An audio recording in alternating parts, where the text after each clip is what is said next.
Olá! Bem-vindos ao canal. O ministro Fernando Haddad enfrenta um cenário fiscal difícil, um déficit bilionário persistente, metas ambiciosas com capacidade limitada de realização e dificuldades políticas para implementar cortes estruturais. O aumento do IOF surge como uma alternativa para gerar receitas sem confrontar diretamente a base política, mas afeta consumidores e inflação. Já os gastos críticos apontados, subsídios fiscais volumosos, manutenções de programas indexados e o pagamento imediato de precatórios, continuam sendo alvos de críticas por não estarem sendo suficientemente contidos. A audiência pública foi requerida pelos deputados Pedro Paulo, PSD Rio de Janeiro, Florentino Neto, PT Piauí, Kim Kataguiri, União São Paulo, Bacelar, PV Bahia, e Laura Carneiro, PSD Rio de Janeiro. Além do IOF, os parlamentares incluíram na pauta temas como a isenção de imposto de renda para quem ganha até R$ 5.000, PL 1087-25, e o programa de empréstimos consignados lastreados no FGTS. Após quase 3 horas de explanação, iniciou-se a segunda rodada de perguntas, quando os deputados Nicolas Ferreira, PL Minas Gerais, e Carlos Jorge, PL Rio de Janeiro, criticaram a gastança do governo e questionaram a efetividade das medidas para cobrir o déficit fiscal. Ao reagirem, retiraram-se do plenário antes das respostas, provocando a reação de Haddad, que classificou a atitude como molecagem. O ministro insistiu na necessidade do diálogo maduro e lamentou que alguns parlamentares aparecessem para fazer pergunta e fugissem do debate. Essa crítica gerou revide imediato, com o retorno de Jordi ao plenário e um pedido de direito de resposta, afirmando que Haddad só fez 2 meses de faculdade de economia e culpando pelo aumento do déficit público. Com o ambiente tomado por gritos, interrupções e ordens de presidente de sessão, o deputado Rogério Correia, PT Minas Gerais, optou por encerrar o encontro antes da terceira rodada de perguntas, alegando falta de condições para conduzir o debate de forma ordeira. Deputados da bancada do PL, como Nicolas Ferreira e Carlos Jordi, aproveitaram a sessão para criticar a política econômica do governo Lula, associando-a à gastança e a uma piora nas contas públicas. Para eles, as medidas de compensação propostas por Haddad não seriam suficientes para cobrir o rombo orçamentário e impactariam negativamente setores estratégicos da economia. Eu começo falando sobre aquilo que nem sempre é assunto no país e que, do meu ponto de vista, é das coisas que mais interessam, né? Eu começo falando do fato de que nós voltamos a crescer.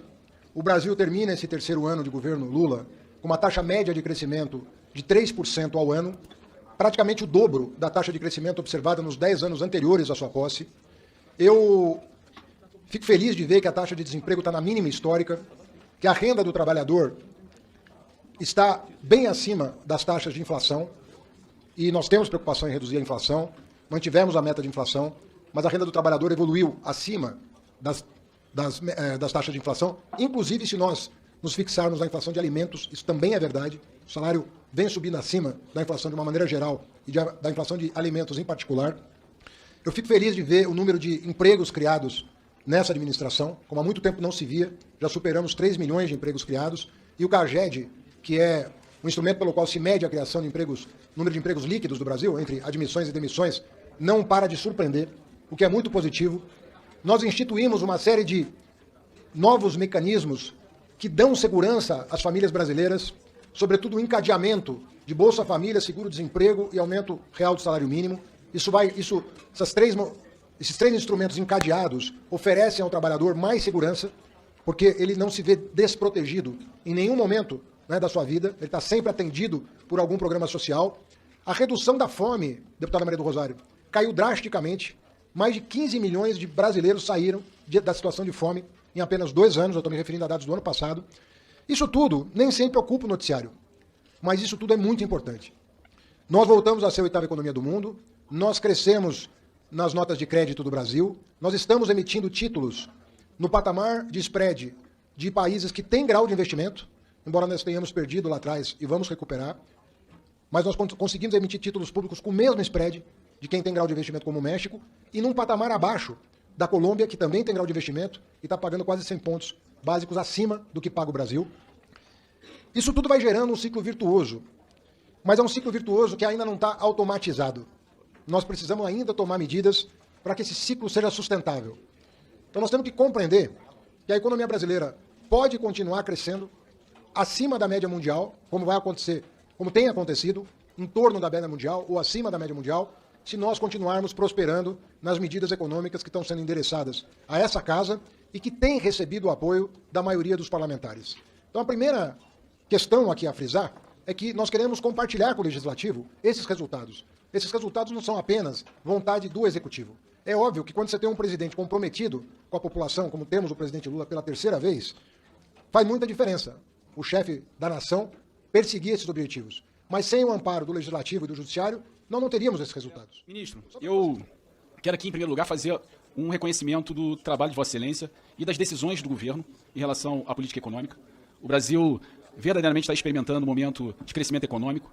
Eu acredito que, do ponto de vista microeconômico, a economia vai muito bem, com o apoio do Congresso também, porque aprovamos ao longo dos anos reformas que estão na direção correta, como a reforma trabalhista, a reforma da Previdência, agora a reforma tributária, e é sim preciso reconhecer que essas reformas, principalmente a reforma tributária, teve o patrocínio do governo federal.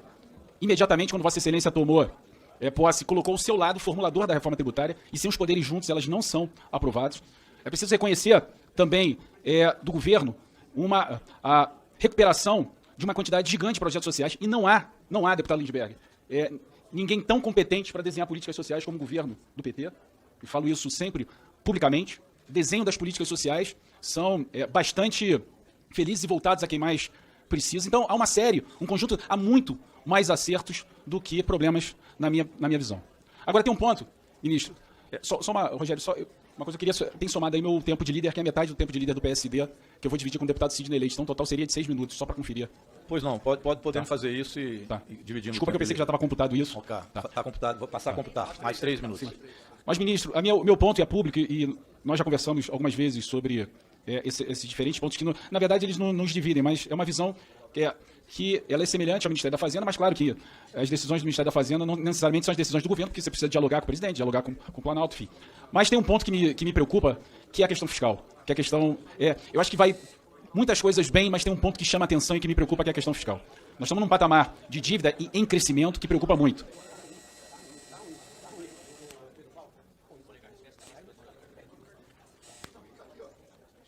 Obrigado, presidente.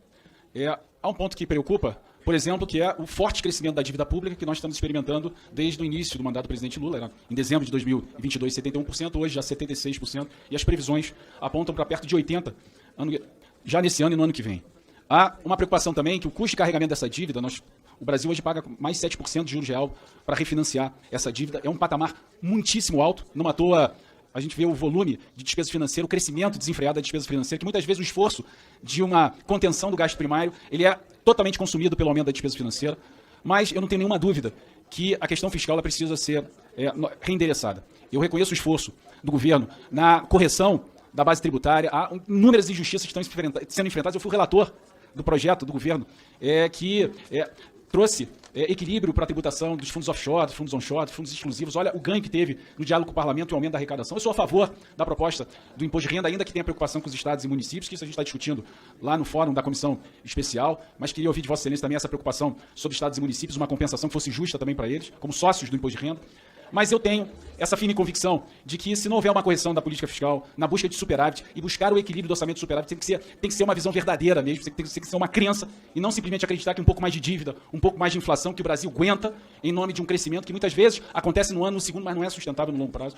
Então essa é a minha preocupação e é pública quando eu faço essa defesa de que o orçamento equilibrado tem que ser uma perseguição, uma convicção que é importante superávit para estabilizar ou pelo menos diminuir a velocidade por um tempo do crescimento da dívida, sustentar esse menu enorme de gastos sociais, de escolhas de políticas sociais que atendem as pessoas que mais precisam. Então, essa minha defesa é uma defesa muito racional sobre a possibilidade de você poder ter equilíbrio, para você poder fazer o investimento público. O PAC está sofrendo com os contingenciamentos e com os bloqueios. A gente não está conseguindo garantir um investimento público suficiente para que o Brasil possa avançar. Então, é essa a defesa que faço. E para isso, ministro, a gente precisa rever base tributária, cobrar de quem mais precisa, em detrimento de quem pode menos, mas a gente precisa cuidar da despesa.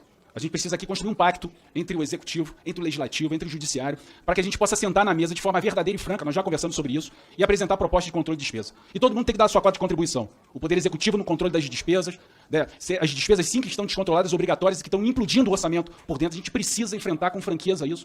E isso não é botar mais rico contra mais pobre, mas a gente precisa ter racionalidade, porque o orçamento desequilibrado é ruim para todos.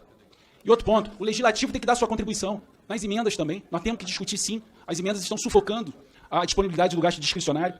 O Poder Judiciário tem que estar nessa mesa para discutir os supersalários penduricários, dar sua cota de contribuição. O setor produtivo também, com as isenções fiscais, que lá no orçamento está 500...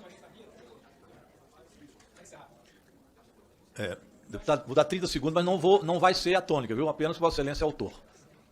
Senão vira teto de todos. Obrigado, presidente. O gasto tributário informado no orçamento 540 bilhões, mas os números já apontam 800 bilhões. E essa revisão do gasto tributário, ela tem que ser para todos, sentado numa mesa pactuada e sem exceções. Sem exceções, que é para valer, para que a gente possa produzir um choque de credibilidade na política fiscal. Então, todos à mesa, eu acredito que a gente pode construir um pacto para que a gente verdadeiramente reequilibre a questão fiscal, reequilibre o orçamento público, tire as distorções que existem nele, para que a gente possa soltar o Brasil para crescer de forma sustentada. Obrigado, presidente. Primeiramente, quero parabenizar a vinda do ministro, a coragem dele, porque realmente vir aqui com um governo fazendo tantas atrapalhadas na economia realmente é algo que a gente deve elogiar. Saudar a todos aqui presentes. Mas, ministro, todos os componentes da mesa, é engraçado nós ouvimos aqui deputados falando a respeito do governo Lula dessa forma que falaram aqui, me surpreende muito, me deixa realmente querendo viver nessa propaganda do PT. Eu ouvi o deputado dizendo que a inflação está controlada. Em que mundo você vive? Você vai ao mercado? O preço dos alimentos está explodindo. O ministro falou, inclusive, que o Brasil voltou a crescer na inflação, no preço dos alimentos, nos juros, nas despesas desordenadas. Inclusive, o ministro falou que ele esteve fazendo uma reunião na casa do deputado Hugo Mota, presidente Hugo Mota, para mostrar o pacote fiscal. E ele falou que o presidente Hugo Mota é alguém que está querendo realmente fazer o Brasil crescer. Bom, pode ser, até pelas declarações que ele fez hoje. Hugo Mota diz que pacote de Haddad não será bem aceito pelo Congresso. O presidente da Câmara voltou a falar mal do pacote de Haddad em evento nesta quarta-feira, 10h53 dessa quarta-feira. Folha de São Paulo. Mota diz que medidas de Haddad devem ter reação muito ruim e que não serve a projeto político do governo. Então, realmente, pode ser que o presidente Hugo Mota queira fazer o Brasil crescer e não servir ao governo com esse pacote horrível que vem em substituição a essa outra medida desastrosa que foi o aumento do IOF. A imprensa divulgou, ministro, que inclusive, na sua apresentação, Vossa Excelência disse que a culpa pela crise fiscal é do governo Bolsonaro. Isso é mentira. Vossa Excelência não acredita nisso, ninguém acredita nisso. Mas vamos supor que seja verdade. Vamos supor que realmente a culpa foi do governo Bolsonaro, que deixou um superávit de 54 bilhões. Vocês já não tiveram tempo suficiente para colocar ordem na casa? Já não tiveram tempo suficiente para conseguir ajustar as contas públicas? Em 2023 nós vimos 230 bilhões de déficit, de prejuízo, de rombo maior da história. 2024, 11 bilhões. E isso só aconteceu, né, para mim, isso foi uma grande façanha, reduzir esse rombo de 230 para 11 bilhões. Só foi possível porque o governo começou a arrecadar muito mais. Arrecadando muito mais com mais imposto. Só que o governo gasta muito mais do que arrecada. O governo hoje tem arrecadação histórica. 2,65 trilhões foi o que foi arrecadado em 2024. É a maior arrecadação da história. Só que, como nós já falamos, o governo arrecada muito, mas gasta muito mais. Isso só foi possível, essa lambança, esse desequilíbrio das contas públicas, porque vocês cometeram uma série de erros desde o fim do governo Bolsonaro, após a eleição. Após a eleição, vocês enviaram para cá a PEC da transição. A PEC da transição que permitia furar o teto de gastos, permitiu, e mais de 200 bilhões, inclusive colocou um dispositivo para acabar com o teto de gastos e colocar essa porcaria desse arcabouço fiscal que também aumentou a capacidade de gasto público, atrelando ao aumento da receita. E aí faz o que nós estamos vendo agora.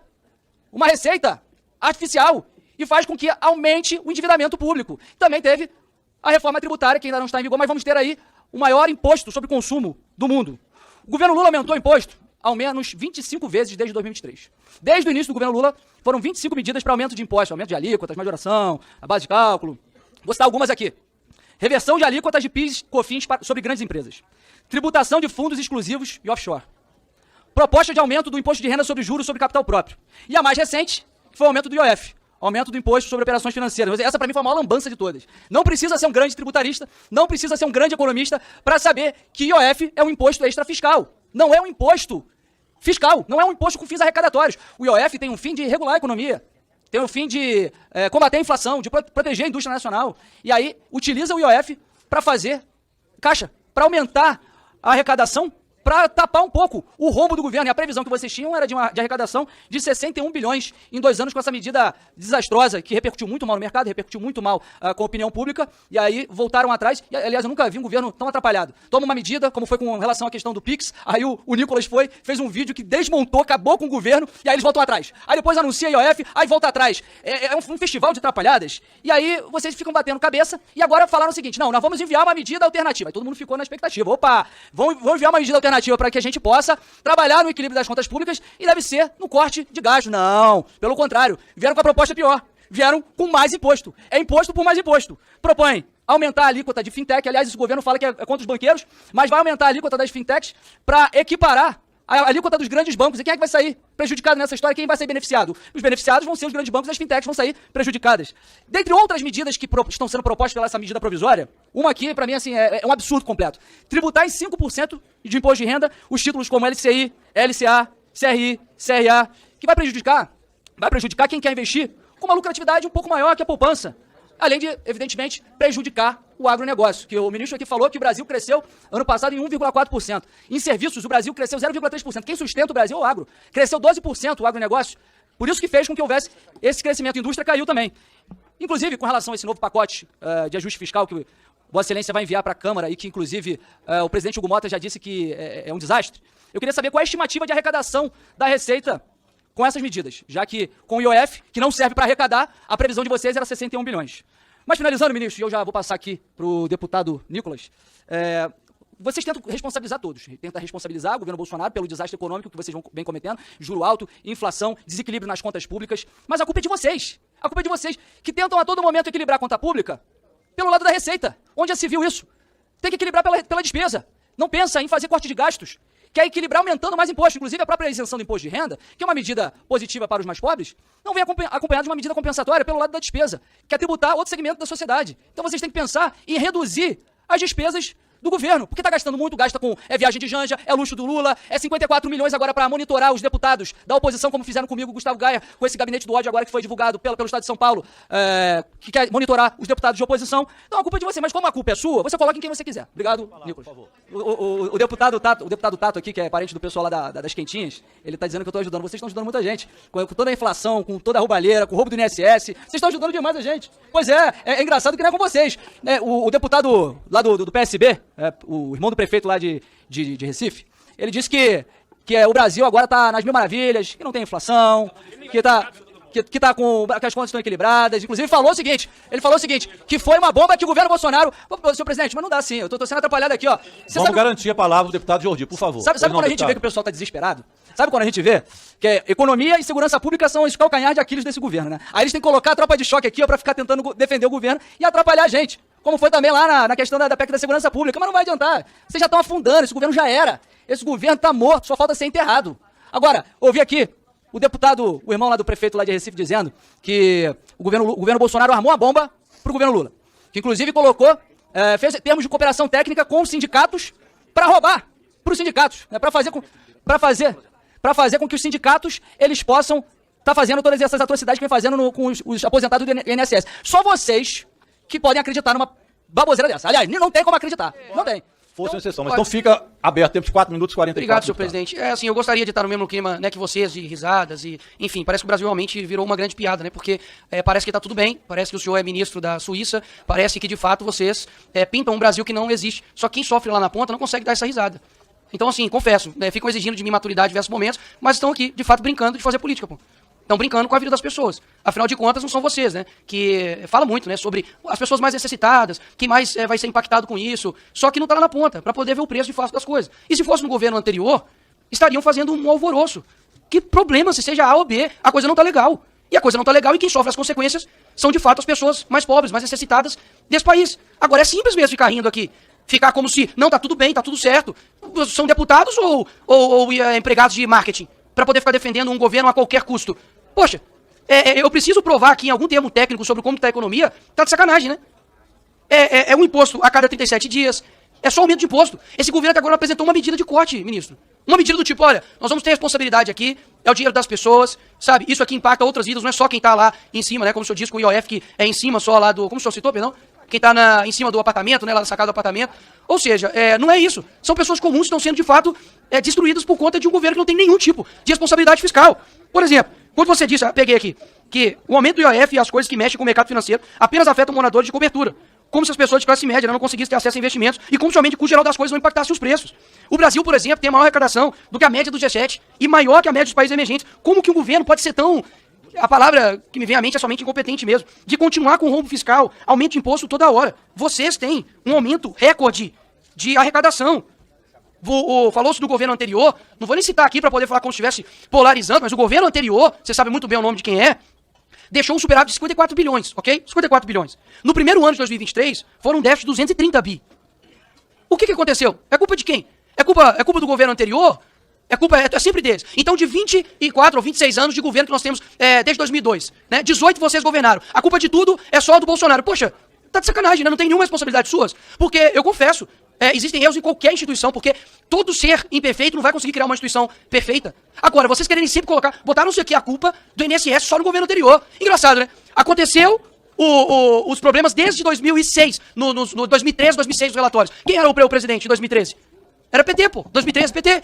Aí eu te pergunto, então lá aconteceu, no Temer é culpa do Temer. Acontece na época do Bolsonaro, é culpa do Bolsonaro. Acontece no governo Lula, é culpa do Bolsonaro? Isso não faz sentido lógico. O que eu peço, senhor ministro, de fato, todo ministro que vem do Lula aqui, enfim, é a mesma coisa. Você pinta um Brasil, de fato, inexistente. Eu só peço o seguinte, eu sei que não dá pra poder contar com a boa vontade de vocês, porque, de fato, não há responsabilidade fiscal nenhuma. Mas vocês falam tanto nessa questão de não ser polarizado, não ficar defendendo só um lado porque tem que ser o certo a todo custo, mas vocês estão fazendo isso, poxa. Isso é na rua.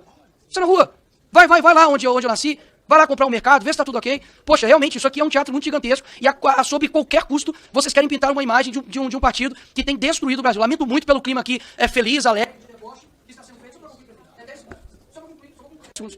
Obrigado, senhor presidente. 30 segundos, o senhor deu pra todo mundo, fico feliz. 10 segundos. Não consigo estar nesse mesmo clima que vocês. Conheço a ponta, sei das realidades, vim de uma favela, acabando do Pai Tomás, que eu sei a realidade. As pessoas não estão satisfeitas. O vídeo do Pix não é por conta de engajamento, não foi nada de Elon Musk, tá, que o senhor falou. Foi nada de Trump, nada de Marcos Zuckerberg que ajudou, não. Foi um manifesto das pessoas, através de um vídeo dizendo, a coisa não tá legal. E vocês nem admitirem isso, pra mim diz muito mais sobre vocês do que sobre mim. Obrigado. Eu pediria um minuto de atenção. Eu tenho tido o ânimo de debater com os bolsonaristas. E eu não consigo debater. Eu não consigo debater. Em 2018, o Bolsonaro fugiu de todos os debates. Eu era candidato a presidente, estava no segundo turno, ele correu de debater comigo. Agora aparecem aí 2 deputados, fazem as perguntas e correm do debate. Acabaram de falar aí, e o Nicolas sumiu, é só para aparecer. Quer dizer, a pessoa fala, olha, agora eu tenho maturidade, eu não sou mais aquele personagem, agora eu sou um deputado para valer. Vou falar sério com o senhor. E aí corre daqui. Ele não quer ouvir a explicação, ele quer ficar com a dele. Ele quer ficar com o argumento dele e não quer ouvir a explicação. Ele não quer dar a chance do diálogo fazer ele mudar de ideia. Esse tipo de atitude não é bom. Eu venho aqui com o espírito público, venho com dado oficial, venho com PECs e leis complementares que vocês aprovaram, para debater. Agora, esse tipo de atitude de alguém que quer aparecer na rede falando sério e corre sempre que o embate vai acontecer, eu estou perdendo aqui um minuto para esse desabafo, porque é um pouco de molecagem, sabe? Isso não é bom para a democracia. Então, já que eles não estão aqui, quem sabe vocês mandem o recado para o Nicolas e para o Jordi, aprender um pouco das contas públicas brasileiras. Vamos começar a falar sério aqui, né? Em 2022, eles estão alegando que teve um superávit primário. Por favor, doutor, ouça. Em 2022, o Jordi e o Nicolas falaram que teve superávit primário. A que custo? Vamos lá. O Bolsonaro deu um calote nos governadores. Tomou o ICMS sobre combustíveis dos governadores com a promessa de pagar. Quem pagou foi o governo Lula em março de 2023. 30 bilhões de reais. 30 bilhões de reais que o governo Lula, o presidente Lula, teve que pagar em março de 2023 para indenizar os governadores da barberagem do governo Bolsonaro no ano anterior, que para baixar o preço da gasolina artificialmente tomou esses 30 bi dos 27 governadores do país. Quem teve que pagar foi o governo Lula. Onde estava o seu Nicolas e o seu Jordi nesse dia? Não estavam aqui votando? Onde eles estavam? O superávit primário de 22 também se deveu ao calote de precatórios, que somado com o calote de 24, porque não estava no orçamento de 24, e nem no de 23, e nem no de 22, foram 92 bilhões a mais. Onde estava o deputado Jordi e o deputado Nicolas quando o presidente Lula, em 2023, teve que pagar o calote de precatórios do Bolsonaro? O superávit de 22 também teve outras 2 razões. A barberagem da venda da Eletrobras, vendeu na Bacia das Almas, uma das empresas mais importantes do Brasil, e depenaram a Petrobras com a distribuição de dividendo que superou 200 bilhões de reais num único ano de distribuição de dividendo. Queridos amigos e amigas, assim qualquer um faz superávit primário. Dando calote, vendendo patrimônio público, tomando dinheiro de governador. Esse é o padrão de qualidade econômica do governo Bolsonaro. Deve ser uma grande brincadeira o que o Nicolas e o Jordi falaram. Uma grande brincadeira. Isso não é sério. Isso não é correto. Querer fazer Bolsonaro passar como estadista, nós vamos ter vergonha há muito tempo do quadro dele estar na galeria dos presidentes da República. É um absurdo o que esse homem fez em 2022 para ganhar a eleição e perdeu. Vem falar de barberagem por causa de fake news de Pix, com o patrocínio das Big Techs para atingir 300 milhões. Não tem 300 milhões de pessoas no mundo que falam português? Olha, isso... Nós estamos aqui com gente séria. Todo mundo que falou aqui está procurando um caminho para o país. Está procurando fazer um encontro de contas, botar as cartas na mesa. esse tipo de postura, esse tipo de molecagem de Nicolas e Jordi, que correram do debate, não vai adiantar. Quem sabe eles apareçam aqui ou ouçam essa gravação no YouTube, para ver se aprende um pouco de conta pública. Com todo respeito à história, eu não tô polemizando aqui não, eu tô falando o que aconteceu. Então eu faço questão de repor a palavra. E eu não era nem apoiador no primeiro turno do Bolsonaro, sou do Partido Novo. Eu tô colocando a verdade dos fatos. Ele não fugiu de debate nenhum, ele estava hospitalizado, a menos que o senhor quisesse debater com ele numa cama de hospital, que eu acho que não é algo digno de alguém que deve ter empatia pelo próximo, independentemente se é Bolsonaro ou se é Lula. Então só para repor aqui a verdade dos fatos, porque isso me atinge como pessoa. Ouvir o senhor ministro dizer uma coisa dessa. Isso me atinge como... Ministro, com todo respeito, me atinge como pessoa. Isso é falta de empatia com o ser humano. Bom, colocado isso, senhor ministro, eu queria dizer aqui que o que nós estamos vendo hoje não é ajuste fiscal. A não ser que ajuste fiscal trate só de impor novas taxas, novos impostos. O governo Lula aumentou, nos últimos meses, a cada 37 dias, algum tipo de imposto. Aliás, desde o início de 2023, a cada 37 dias, aumentou o imposto 24 vezes. E não tem nenhum corte à vista, nada. Nem corte, nem eventual venda de ativos que não deve estar na mão do Estado. Eu sou a favor de privatização, o senhor sabe e conhece, sou liberal. Agora, mesmo para quem não é liberal, faz sentido o Estado ter ações na Braskem, na JBS, na Bombril. Tem 1.001 utilidades, agora mais uma.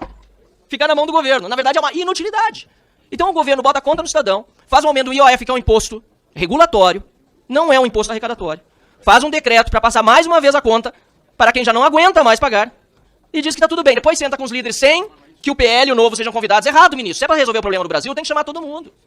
Acho que a reunião que teve no domingo, pelo menos o que eu tinha entendido anteriormente, quando o deputado Hugo Mota falou na reunião de líderes, era para ser para todos os partidos. Nós apresentamos as nossas sugestões. Gosta ou não gosta do Novo, do PL ou dos outros partidos? Se é para se chamar para uma reunião conjunta, que seja com todos os partidos. Então eu queria entender por que não foram todos os partidos. É o partido de Vossa Excelência, é o partido da Casa, não sei, mas ficamos de fora. E eu quero fazer perguntas aqui para o senhor, mas eu podia ter feito particular, o senhor sabe que sou sempre muito respeitoso. E trago argumentos. Pode não gostar dos argumentos, mas eles estão ali.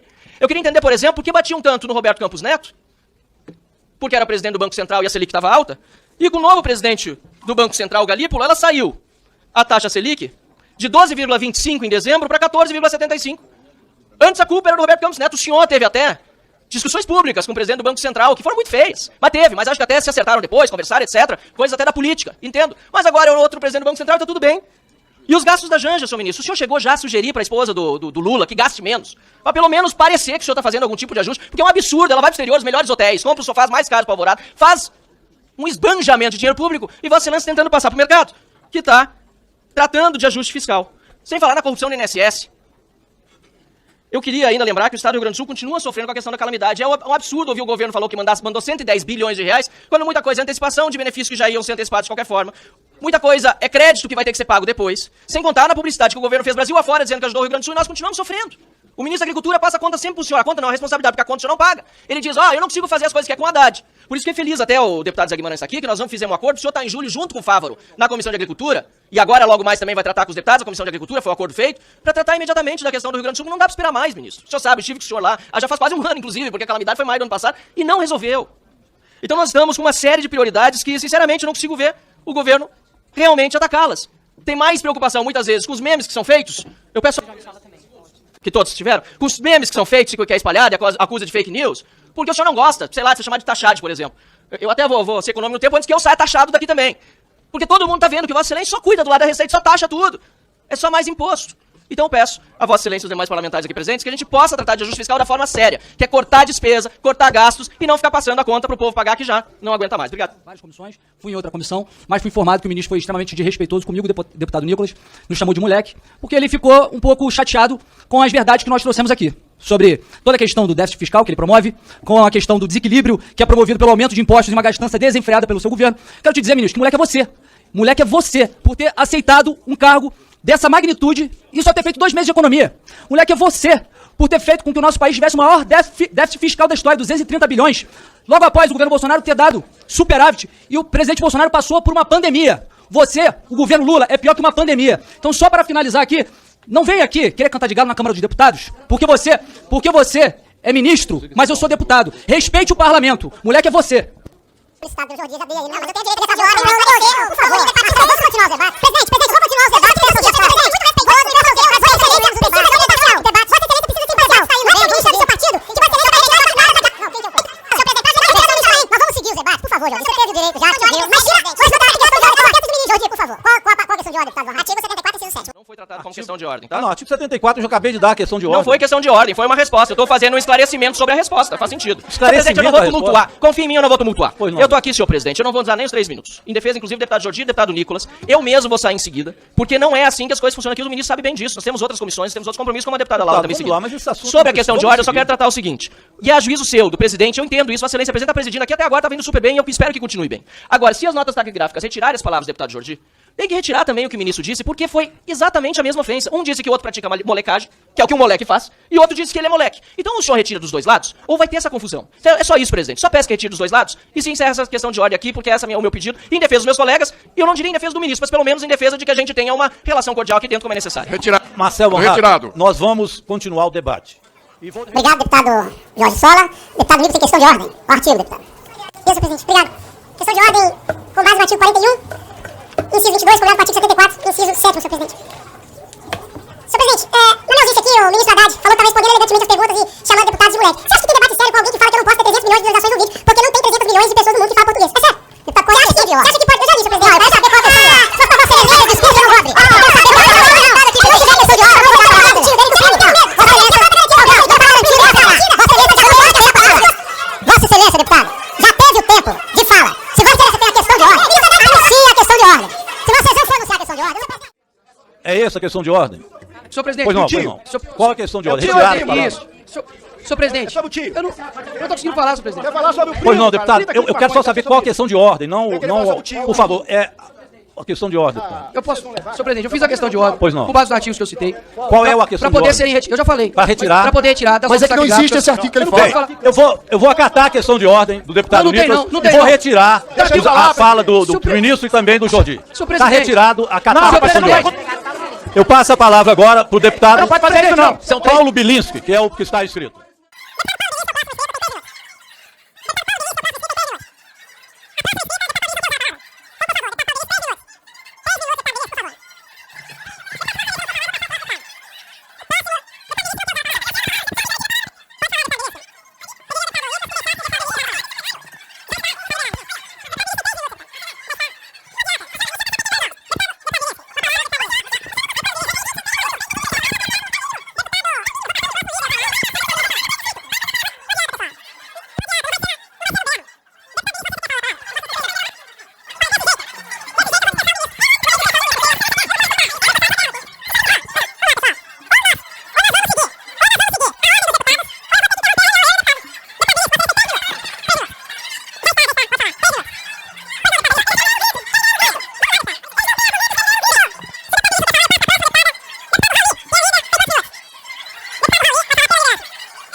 A palavra minha aqui.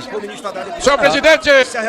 Olha, com base em que os deputados não permitem que a presidência dirija o trabalho, eu não posso pedir a segurança para retirar os deputados baderneiros aqui de dentro. Então eu vou ter que encerrar a sessão para que os baderneiros não fiquem fazendo baderna na reunião. Não são membros da comissão. Deputado Rauli, eu vou pedir desculpa a Vossa Excelência, mas os baderneiros conseguiram terminar a reunião. A reunião está encerrada e nós vamos liberar o ministro Haddad após as badernas dos bolsonaristas. Se era isso que conseguiram, está colocado. Deputado Rauli, na próxima reunião a gente passa para o senhor a palavra. Eu vou considerar encerrada a reunião, que é o único jeito. Não tem condições de continuar a reunião com esses gritos. Se Vossas Excelências permitirem a reunião continuar, é o deputado agora, Rauli, que está com a palavra. Mas se Vossas Excelências não permitem, eu vou ser obrigado a encerrar. Eu acho que é o que queriam, né? Dá uma questão de ordem. Não, eu já falei, já encerrei. Se não der a questão de ordem, vai vir precedente para outras comissões, cara. Não, deixa eu... Questão de ordem, cara. Já dei a questão de ordem, não vou deixar de falar, não. Já retirei o que queria retirar. Eu fui presidente da CCJ. Eu vou encerrar, se eles ficarem... Eu já dei a questão de ordem, eu respondi. Se eles continuarem... Já dei a questão de ordem para ele, que ele falou. Já dei a questão de ordem para ele, que era retirar o termo, já retirei. Agora ou eles calam a boca, não vou continuar. Da outra não. Ou eles sossegam, o Medeiros, fala o Medeiros. Não vou dar um minuto. Não, eu vou dar pro... Eu posso voltar pro Bilinski falar. Vou voltar pro Bilinski. Não, eu volto pro Bilinski. Questão de ordem eu não vou dar mais, já resolvi. Por favor, se o Bilinski quiser falar, eu volto com a reunião. Peraí. Se o Bilice quer falar, ele volta, senão eu vou encerrar. Pronto. Fica com eles se eles querem. Bilice falar ou não, senão eu vou encerrar. Na gritaria eu não vou fazer. Por favor, vamos lá. Não, não vou dar, já dei para ele a palavra. Olha, deputado, nós podemos voltar à reunião, se não houver baderna aqui na reunião. Eu passo, Medeiros, ou Vossa Excelência, fique sossegado, ou eu vou pedir para retirar a Vossa Excelência daqui. Não tem condições. O próximo orador inscrito é o deputado Bilinski. Vossa Excelência tem 3 minutos. Se não quiser falar, eu vou passar para o próximo, Raul. 3 minutos. Bem, como não tem jeito, eles não querem fazer. Já estou calmo. O ministro está aqui para responder. Tem que encerrar. Tem líder querendo falar ainda, calma. Não tem líder querendo falar. Eles não deixam.